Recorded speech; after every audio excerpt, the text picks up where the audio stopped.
Hello, everyone. Dr. Dan Lawrence here, continuing this kind of read along and think along for advanced rhetoric. We have the book Rhetoric Through Everyday Things, Scott Barnett and Casey Boyle, edited by, featuring a variety of essays about uh, rhetoric and objects, rhetoric and technology, in this vein of object oriented ontology, thinking about shifting the locus of the experience of reality, shifting the focus of being away from the human, away from the anthropocentric view of the universe, of thinking about reality, to thinking about objects, to thinking about non-human actors, like you saw Marilyn Cooper writing about the dragonfly with its own tiny life, its own tiny brain, its own its own systems, its own way of being in the world. That's ontology. Ontology is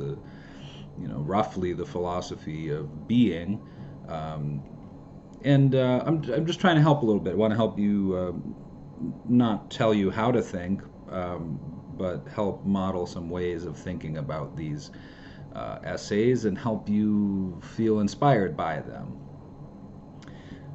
Particularly because there is tough terminology in here in the writing. We have different writers for each essay written by different writers, and they all have different backgrounds. Like essay 5, chapter 5, writing devices. There's things you might not pick up on when they use the word trace.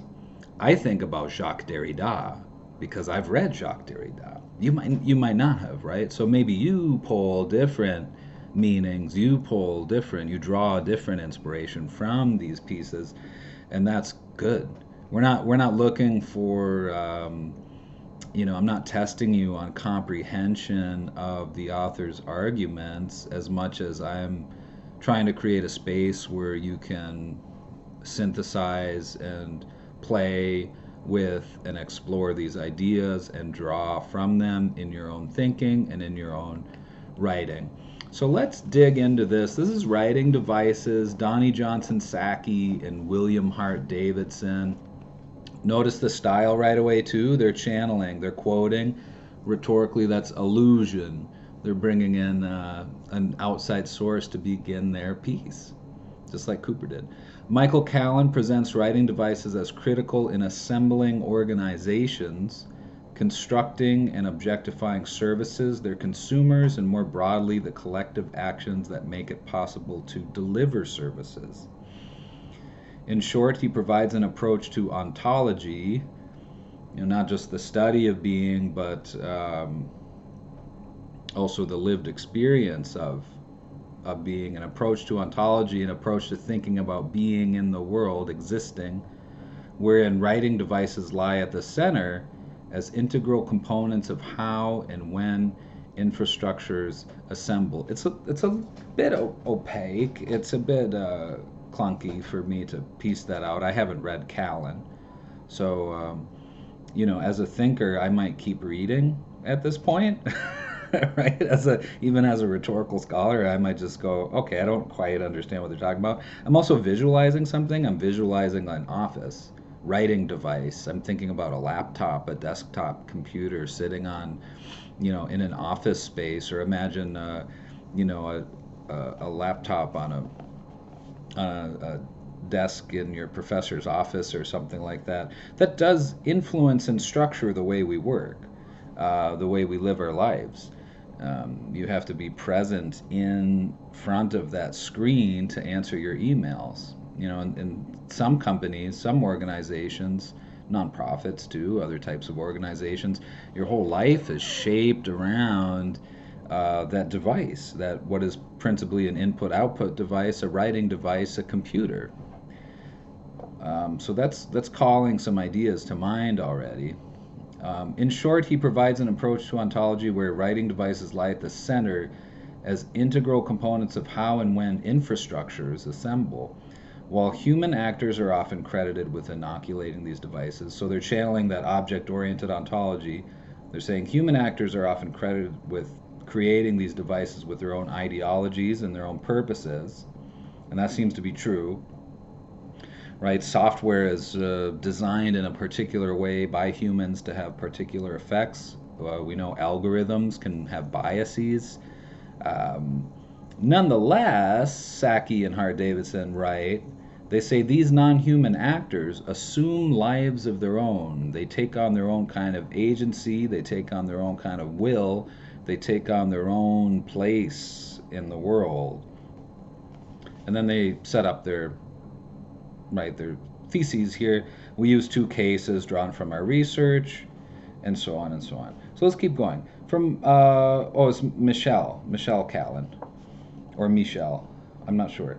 And John Law, the ideas of human and non-human agency exist as a contradiction, playing into a Cartesian, Descartes, paradigm that separates the cultural from the natural and limits possibilities for agentive action from non-speaking subjects. The hunt for agency often centers upon agents who perform themselves and those agents' intentions. So agent, that's like the trendy scholarly terminology that's used to describe an actor in the world, someone who has a will and ability to influence others. An agent is something that's acting and moving, maybe not physically moving, but has influence and persuasion in a space, right? So the hunt for agency often centers upon agents who perform themselves and those agents' intentions as subjects through the manipulation of linguistic systems. It's a mouthful for me, too, really. Nevertheless, these performances cannot happen without the existence of other networked entities whose presence makes activity happen and carries meaning. So they're just thinking about the interconnectedness. There's that idea from Cooper about ecology.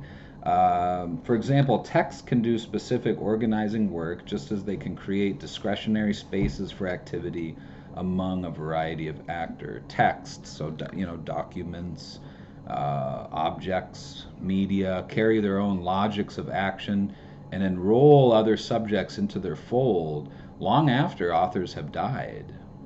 And they say, see also Derrida, Foucault, right? So you start to kind of understand the background of where these writers are coming from. Derrida wrote quite a bit about the voice, about death, particularly as in this film I remember, Ghost Dance.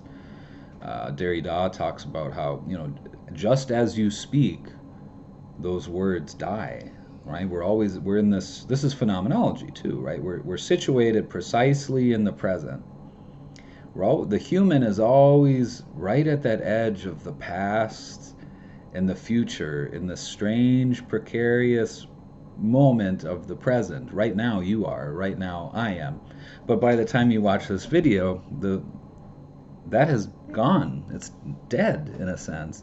And someday I will be, and you will be. And so the language is always, just as it's emerging, it dies. Just as it's being born, it dies. Right as it leaves your tongue, it enters into the past, and it's gone. But encoded in a text like a book, media, or even the format of this video, it then can take on a life of its own and then has agency. So this is the non-human agency, right? It's this video. I am no longer present speaking directly as you watch this video. The object has taken on a life of its own. The object now has agency.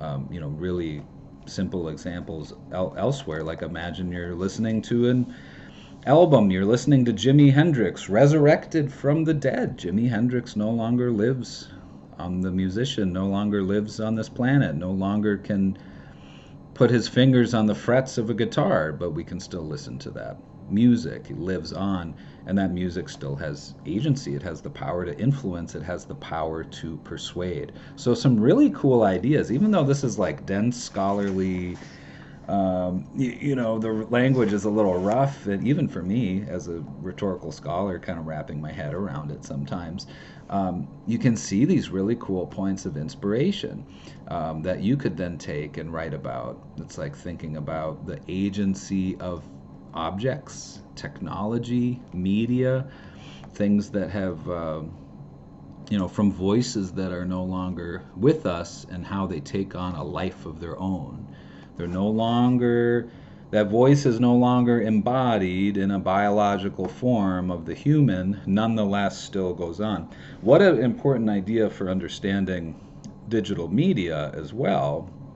It's a kind of replicating, it's a kind of replication of the individual, right? An infinite number of copies. This is Walter Benjamin's idea about, oh, I'll forget the name of the essay now, but the essence, the kernel of art is lost in this endless reproduction. But then we see here we can communicate, right? I can communicate with you even though I'm not physically me, the subject.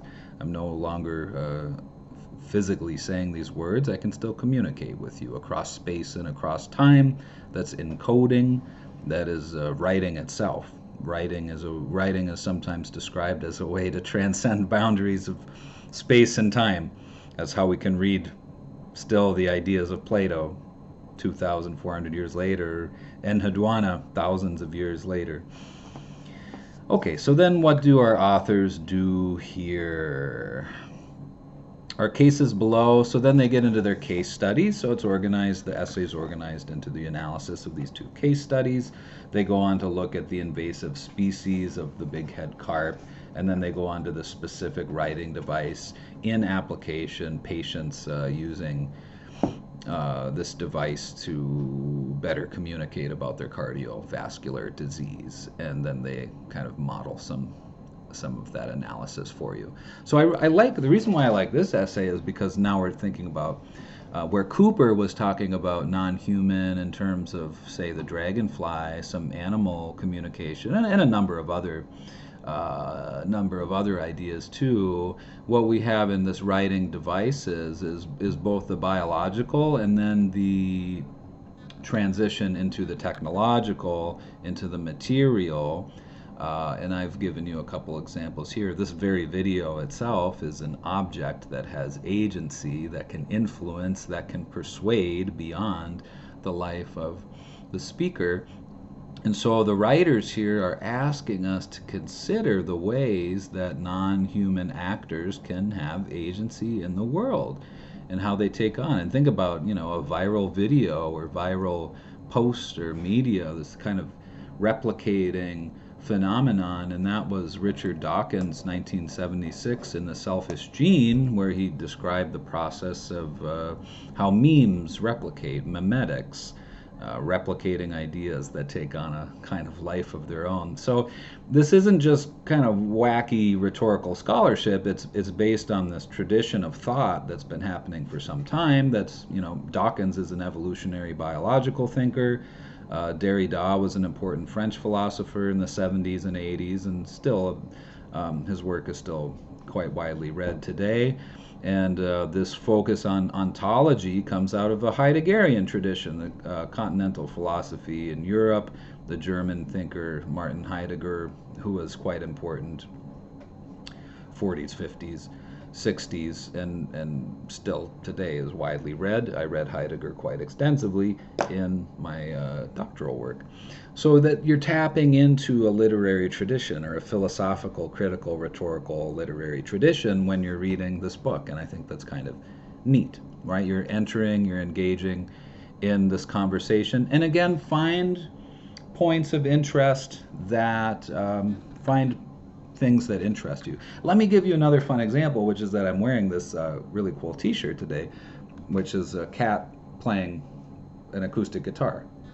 And this was something I designed using Midjourney, which is an artificial intelligence platform that you can use to create art, or what we might debate as art or not art, but you can create through textual input. So I would, type, imagine a cat playing the guitar in the style of a mosaic with bright colors, and maybe I think I put in a specific artist that I wanted it to try to emulate the style of, and it produced this really kind of convincing, there's a cat playing guitar.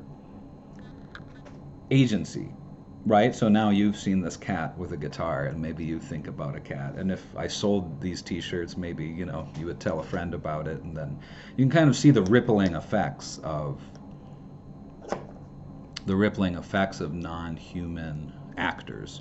Someone created that platform, or a group of people created Midjourney. They programmed it. They used papers and research about machine learning and large language models from other researchers and computer scientists, and then set it out into the world. And then it has agency. Then it does things.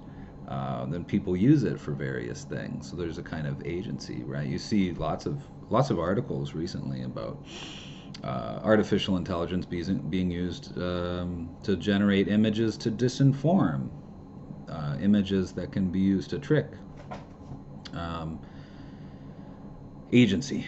So that's the non-human actor. That's an object-oriented ontology, is thinking about the ways that objects can have agency and move throughout the world and influence us and have this kind of ontology, have a kind of being in the world, and that it's worthwhile thinking about.